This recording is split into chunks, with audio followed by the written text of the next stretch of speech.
morning, or as they say in Finland, or in Norway, and Sweden, and Denmark. Hey. Pronounce H-A-Y, like hey. We go, hey. They go, good morning, hey. Hey. And you might say, if you didn't know it, like what? No, hey. All right, you got my attention. It's good morning. Remember that next time you're in Oslo, Norway. Hey. It's all part of the cultural enrichment program here as part of our daily devotions.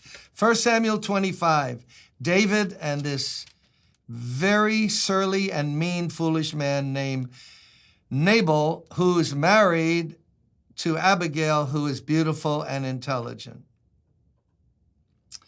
So David has sent men to ask for its sheep shearing time, and you have 3,000 sheep. And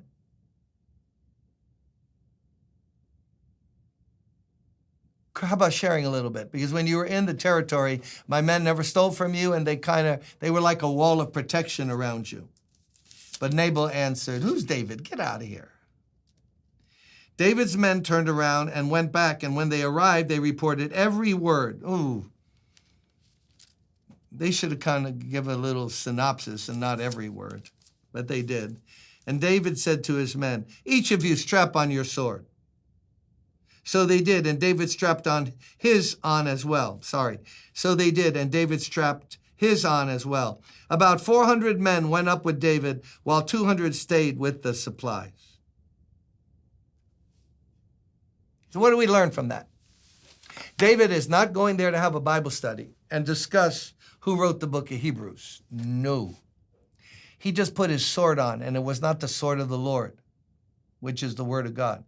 It was a sword, as in, I stab you. Why? Because he took an insult and he reacted with anger. But it was an insult from a fool. So he sent his men politely, gave respectful greeting. Can you share a little bit? It's sheep shearing time. That was a big holiday. They used to have parades there on Eastern Parkway, sheep shearing parades. And Nabal says, "Get out of here. I don't know who you are, and why should I share anything with you? Get out of here and go tell David, I don't even know who he is." So when David hears it, like all of us, he reacts with anger. The anger of man, woman, does not work the righteousness of God. And we can be so easily provoked to anger. One of the attributes of love in 1 Corinthians 13 is not easily provoked.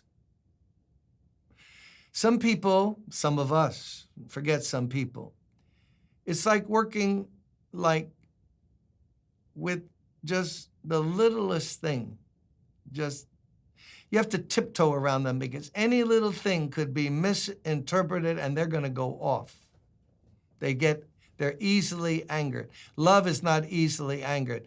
David here is not in his best light here, right? He's going to put on a sword. Let's kill some people. Why? Because a fool insulted me. He disrespected me. Hey, you can't diss David.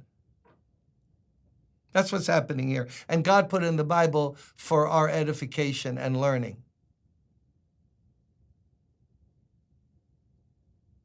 Maybe he didn't know who Nabal was. A fool with a big mouth.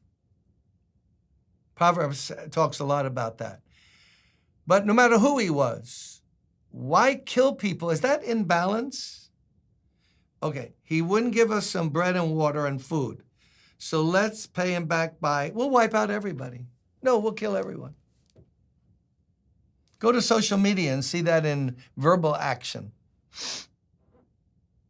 Littlest insult, people go flying off the handle, right? So they get themselves stirred up. They get angry. Over what? Over what a fool said. You can't control what a fool is going to say. Come on, I've been guilty of the same thing, reacting to, what's that? Why is I reacting to that for? The guy's not right. The woman, she's not wired together right. So David's off to the races. One of the servants told Abigail, Nabal's wife, David sent messengers from the wilderness to give our master his greetings, but he hurled insults at them. They're telling Abigail about, hey, your husband did it again. Yet these men were very good to us. So David was telling the truth. They did not mistreat us, and the whole time we were out in the fields near them, nothing was missing. Night and day, they were a wall around us the whole time we were herding our sheep near them. Now think it over and see what you can do, because disaster is hanging over our master and his whole household. He is such a wicked man. This is one of the employees.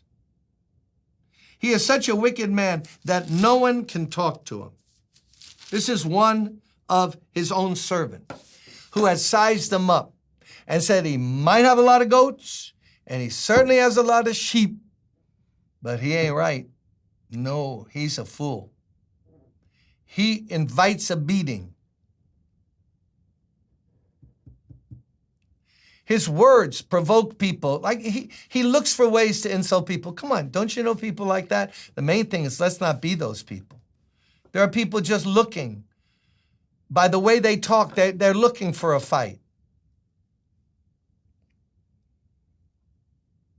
We meet them all the time. Our culture has become Nabalish. I just made that word up. Just big mouth people, surly, mean-spirited, answering back, yeah, how dare you disagree with me? I'll take you out. Well, it's just beautiful Christian attitude. So now the servant goes to the only adult in the room. They go to Abigail and they go, Abigail, you were not here, O wife of Nabal, you poor thing. But David's men came, they told the truth, they were respectful, and he talked so bad to them. But guess what? We got a feeling David's not going to take this sitting down. Why do you have to insult them? Just share a little bit. Not your hubby.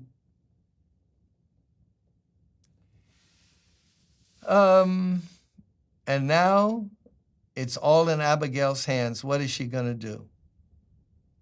But the servant has come and told her, I wonder how people talk about us like that. People are close to us, who watch us every day. You know, you can fool some of the people some of the time, but people are close to us, including our spouse. I wonder how many people are thinking about us, what a fool. Look at the way they answer. You know, sometimes you just see, I was in a restaurant the other day, Italian restaurant, and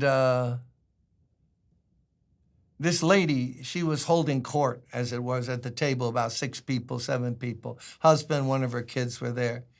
And she talked so loud, I couldn't help but hear it from the table where I was. And just, her son got a little, changa, busy, and it was bothering her. And with the whole table, the whole restaurant could hear it. Shut up, Anthony.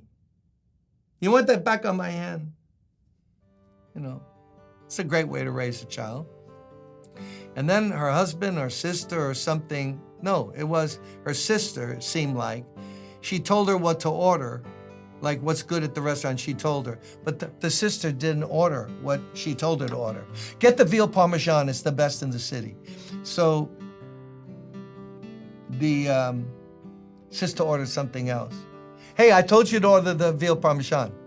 What's wrong with you? Why, you don't trust my judgment? And they started to go at it at the table over veal parmesan versus rigatoni. I mean, really.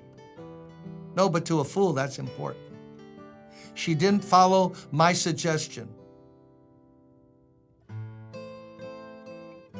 There's a lot of Nabals. God, help us not to be Nabal. Help us to be respectful And if you have nothing good to say, let's just be quiet. But let's consider the source. I mean, if somebody is out of it, why get down in the mud with them and act out of it yourself? Lord, give us wisdom today. Oh, the plot is going to thicken now.